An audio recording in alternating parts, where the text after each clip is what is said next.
We love to celebrate local places here on Studio 10, and boy, we are kind of at the granddaddy of them all today. It is the Greater Lansing Convention and Visitor Bureau's campaign, Love Lansing Like a Local, kind of replacing Be a Tourist in Your Own Town. And I'm with Matt VanAcker, the Director of Capitol Tours here at the State Capitol, where we're going to show you some fun things today and talk about the fun things that you can do when you come and tour the Capitol, right? Definitely. First off, I want to thank you and Channel 10 and our friends at the Convention and Visitors Bureau for featuring us in this segment. We're always so proud to show off this beautiful building to the citizens of Lansing and to all Michiganders, and we literally have people that travel from all over the country and many other countries to see our beautiful building. And we kind of consider this a gem within Lansing that sometimes local citizens don't always come to see. You know, and that was always the benefit of Be a Tourist in Your Own Town, is to bring people in to see things within their own city. And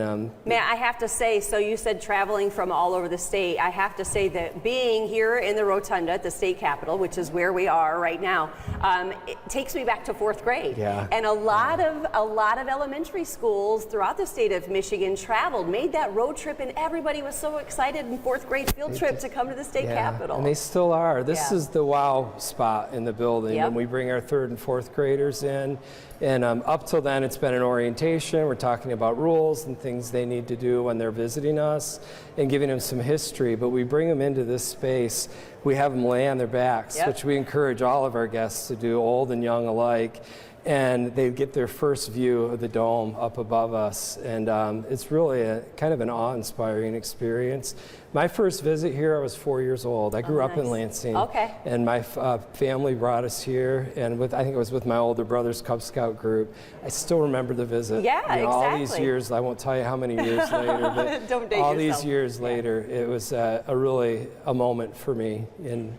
Yeah, it takes you back, that's for sure. Yeah, so let's talk a little bit about the tours. We're going to get more involved into the tours as we throughout the show today, but a lot of them have been virtual, but we should mention that those are still happening, but in person as well. Yeah, so when COVID hit, we really jumped in feet and head first into the virtual world, and we were able to offer Zoom tours to a lot of our groups that were coming originally on site.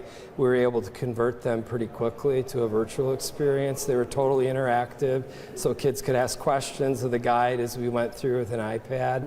And we want to continue that, and we're really focused on continuing that opportunity, especially for groups that, for distance can't get here. Our UP groups, some groups from Detroit, they have trouble coming up with the financial backing to get a bus to come up to Lansing. So we think it's a nice plan B. We'd rather that they could come see us in person, but we're really excited to be able to offer that opportunity too still. Well, very good. Well, we've got more coming up at the State Capitol. It is Love Lansing Like a Local. You can go to lansing.org/lovelansing to find out more. Matt's going to take us to a different part of the State Capitol building that's coming up. Right now, we're going to take you back to Studio 10.